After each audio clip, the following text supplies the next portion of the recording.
Hello and welcome. Cheese pie was on the school dinner menu in Britain every week when I was in primary school. So this recipe is especially for those of you who remember and want to cook up this nostalgic dish. Preheat the oven to 390 degrees Fahrenheit, that's 200 degrees Celsius. Then in a large bowl combine 1.5 cups of all-purpose or plain flour, half a teaspoon of sugar and a 1/4 teaspoon of salt. Next, add in half a cup of cold butter. Now I usually cube it so it's easy to work with.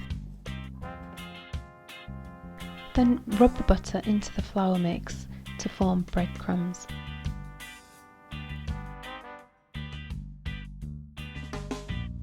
Then add water gradually until you've formed a dough.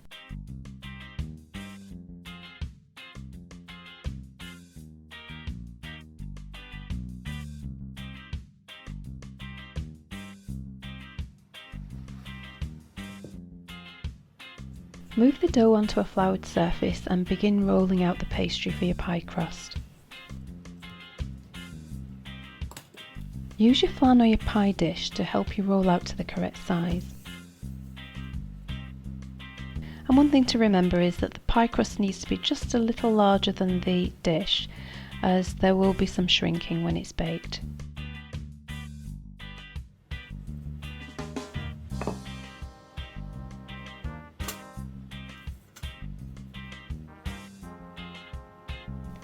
And then line the flan dish with the pastry.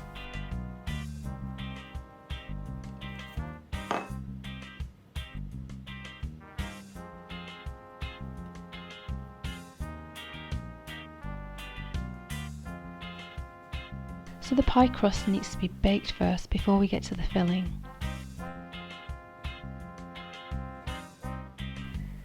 This next step is to dock the crust, and that's when we prick the crust with a fork, which prevents the pie from rising or bubbling. The pie crust goes into the oven for about 10 minutes. Once the pie crust is blind baked, remove it and then turn the oven heat down to 340 degrees Fahrenheit, that's 170 degrees Celsius. Then on to preparing the cheese filling. Break 2 eggs into a bowl and then add in half a pint of milk, and for that traditional lumpy texture, a tablespoon of cottage cheese.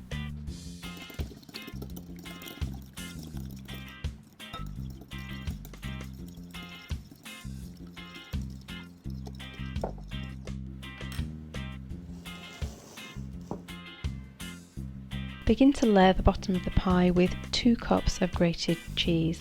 Now if you can get your hands on red Leicester cheese, that is the best one to use for this recipe, but if not, a medium or a sharp cheddar can work. And then pour in the egg and milk mixture over the grated cheese.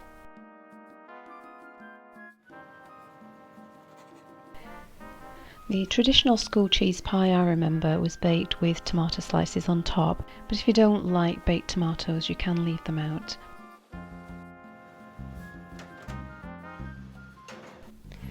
Your cheese pie takes about 45 minutes to bake, and you'll know it's ready when the cheese has a golden brown finish and the egg mixture is no longer runny. And for that authentic school dinner experience, I suggest you serve your cheese pie with chips and beans. That's thick cut fries and baked beans. Well, I've had so much fun making this retro dish, and I hope you enjoy trying it out. And as always, thank you for watching. Subscribe to the channel if you want to stay updated with these weekly recipes.